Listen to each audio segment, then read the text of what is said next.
राम राम जी। ऐसे ही शायद चौधरी साहब के चुनाव में आया था, रात हो गई थी मुझे याद है। ट्रैक्टर में बैठा के पूरा काफिला लेके हम लोग गाँव से 3 साल हो गए। समय बहुत तेजी से दौड़ता है, पता नहीं लगता। ये सही है, ऐसे ही गाँव हम सबके लिए प्रिय गाँव है और अच्छे किसान हैं यहाँ, संभ्रांत परिवार के लोग हैं। पूरे देश और दुनिया में यहाँ के गांव के लोग मिल जाते हैं जिन्होंने अपना एक जगह बनाई, स्थान बनाया, मेहनत की है। आपके खेत भी मैं देखते आ रहा था, इस बार तो गन्ने में अच्छा रोग लग गया। हाँ, काफी होता है। अब ये तो अनुमान होंगे कि प्रोडक्शन कितना डाउन होगा, लेकिन यहाँ जो मैंने आपके खेत देखे, यहाँ फिर भी अच्छा गन्ना मुझे दिखाई दिया। या लंपी भी आई होगी बीमारी? हाँ जी, लंपी भी आई। ये हम सोचते हैं कि प्राकृतिक आपदाएं हैं, लेकिन इसके पीछे जो तस्वीर होती है वो कुप्रबंधन की भी होती है।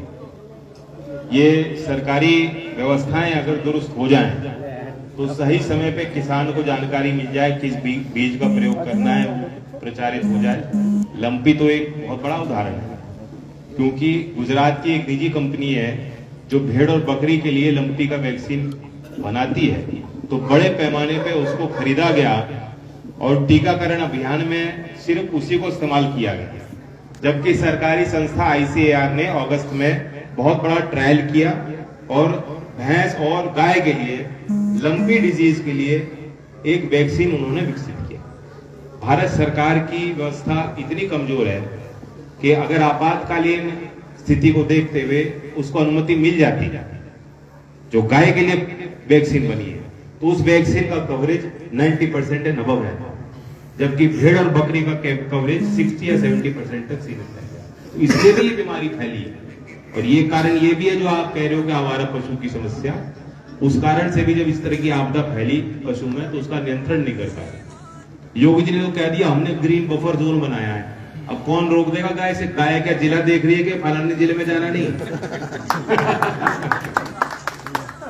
तो अब व्यवहारिक फैसले सरकार लेती है। अब गन्ने की बात हम करें तो आज देख लो क्या तारीख क्या हो गई, 21 नवंबर। कम से कम 2-3 महीने पहले भाग घोषित हो जाने, और अभी भी सरकार डरी डरी है कि क्या करें। वो लोग पहले ही समझ गए कि सरकार क्या करने वाली, सरकार दाम नहीं बढ़ाने वाली। और ये हम लोगों की कमजोरी है कि ये भी हो सकता है सरकार दाम घटाई दे, इनका बस चले सरकार दाम भी घटा सकती है, लेकिन उन्होंने फाइल तैयार कर रखी है, रोक रखा है काम कि ये उपचुनाव हो जाए बस, वरना इसी पे जो है खामियाजा भुगतना पड़ेगा। किसान जागरूक हो जाएंगे कि इनको दंड दो, लेकिन किसान तो जागरूक है ही, किसान समझ चुका है। मैं कितने गांव से निकल के गया हूं, सबके जुबान पे यही बात है कि इन्होंने कोई अच्छा काम किया नहीं, हमारे प्रति को व्यवहार अच्छा इनका रहा नहीं। मैं किसी जनप्रतिनिधि की तो बात कर ही नहीं रहा हूं, मैं तो सरकार की कर। हम नवंबर के महीने में 2 ऐसी तारीख है जो मैं आपको याद दिलाता हूं जो महत्वपूर्ण है, और एक तो है 19 नवंबर कि जब किसान आंदोलन, इतना बड़ा आंदोलन आपने रचा। कभी कभी जब चलते हैं तो ये नहीं सोचते कि कहां पहुंचेंगे, चलना है क्योंकि चलना है, क्योंकि वही सही है। यही सोच के लोग सड़क पे डटे रहे, गर्मी में, तपती धूप में, बारिश में, पूरी सरकार सामने थी, उसका सामना किया। ये नहीं सोचा कि घर परिवार, दूसरी जिम्मेदारियां कौन निर्वाह कैसे हो। सब कुछ नौछावर करने के लिए आप लोग तैयार रहे और आखिरकार सफलता आपको मिली। 19 नवंबर 2021 को लिखित तौर पे सरकार ने आश्वासन दिया, किसानों ने विजय दिवस, फतेह दिवस मना लिया कि चलो ये जो कानून बन रहे थे वो तो नहीं बनेंगे, वो हट गए।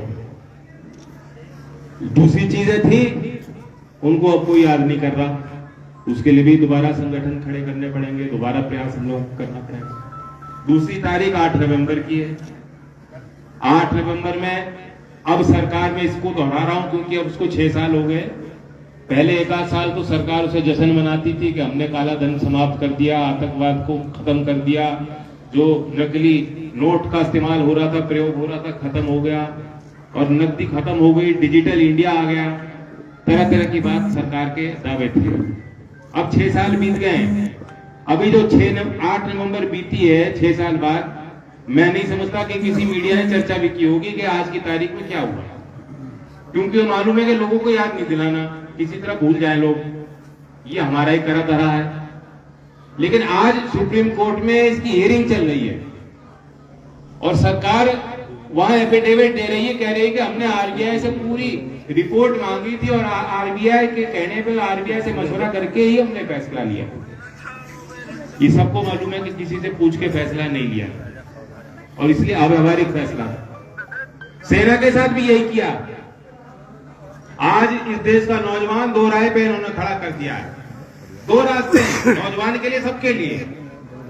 चापलूसी कर लो, सर झुका लो, हाँ में हाँ मना लो, हक बन जाओ, पूछो मत, कुछ मांगो मत। दूसरा रास्ता है, वो कठिन रास्ता है, वह संघर्ष का रास्ता है। और उस संघर्ष वो ही है जिस तरह ये देश के लाल बहादुर शास्त्री ने संघर्ष किया, देश को नारा दिया जय जवान जय किसान। वही संघर्ष है जो लाल लहू के तौर पे चौधरी साहब के रगों में दौड़ा जब उन्होंने देश के कमेरे वर्ग को इकट्ठा किया। संघर्ष के रास्ते पे हमें चलना पड़ेगा नौजवानों, क्योंकि इन्होंने जो काम किया है सीधा सीधा आर्मी की जो परंपराएं थी उसे ध्वस्त करने का फैसला लिया। अब इसमें भी सरकार दावा करती है कि हमने नहीं लिया, ये तो पुरानी सिफारिश थी, आर्मी के अंदर से बातचीत हुई, उनके अधिकारियों की सिफारिश आई, तब हमने लिया। लेकिन आप सोचिए हमने संदेश पूरे दुनिया में क्या दिया। चीन जो हमसे कई गुना ज्यादा विकसित है, आर्थिक विषयों पर हमसे कम से कम 2 दशक आगे है, तरक्की कर चुका, हम तो पिछड़ रहे हैं पूरी तरह। हमने चाइना को कह दिया कि हमारे सरकार पे इतना सामर्थ्य नहीं, इतने पैसे नहीं कि हम अपने आर्मी के जवानों को पेंशन दे दें। इतना भी बहुत नहीं कि हम अपने आर्मी के जवानों का सम्मान कर लें। हम पक्की नौकरी नहीं दे सकते आर्मी वालों को। अब हमें आपको किसी को नहीं मालूम 4 साल बाद क्या होगा, लेकिन सब लोग समझ सकते हैं कि क्या होगा, अच्छा नहीं होगा। इस योजना से किसी एक नौजवान का लाभ नहीं पहुंचा, सबको हानि मिली। वो तो घूट पी गए लोग, जब कोई चारा नहीं होता, कोई नौकरी खुल नहीं रही, भर्ती हो नहीं रही। नौजवान ने अपने आप को दिलासा दिया कि मैं तो उस 25% में होऊंगा जो रखा जाएगा, मैं भर्ती में शामिल हुआ। सब लोग गए, दौड़ करी, बड़े कठिन परिस्थितियों में भर्ती की प्रक्रिया में भी धांधली के आरोप लगे, लेकिन मैं उस पर नहीं कहता, मैं आर्मी के उस पर सवाल नहीं पूछना चाहता, ना कोई प्रश्न उठाना चाहता। लेकिन ये योजना कौन लाया, क्यों लाया, किसने सोची, किससे मशवरा किया? आपसे पूछा, नौजवानों ने मांग की थी, आर्मी ने मांग की थी, किसी ने नहीं की। रातों रात शहंशाह के कान में कोई चिड़िया आके कुछ कह देती है, अगले दिन वो कानून बन जाता। जो बीजेपी के नेता आएंगे, भैंसी में भी आएंगे, भैंसी गांव में भी हैं कई, देखा मैंने, कुछ मैं बोलना नहीं चाहता,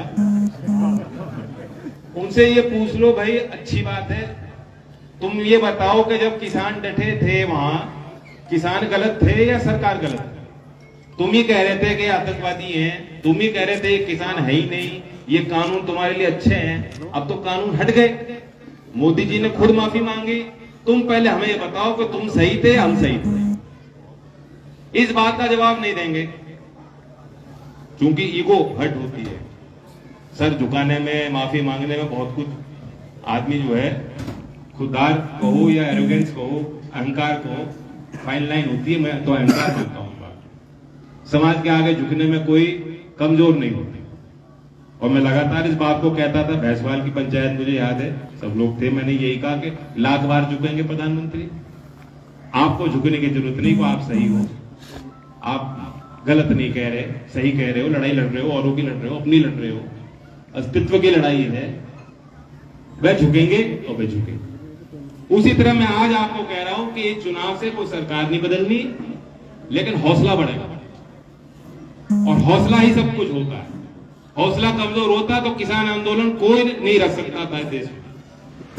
तो उस हौसले को जिंदा रखने के लिए, उस जज्बे को जिंदा रखने के लिए, किसान की हिम्मत को बनाने के लिए, ताकि जब वो फाइल जाएगी योगी जी के पास कि क्या भाव घोषित करना है, फाइल तो तैयार है, तो कलम उनकी उठेगी और नतीजा उनके सामने खुलेगा।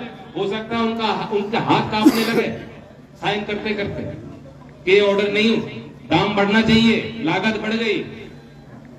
लागत तो बढ़ी है, आपकी नहीं बढ़ी, प्रोडक्शन डाउन ही है।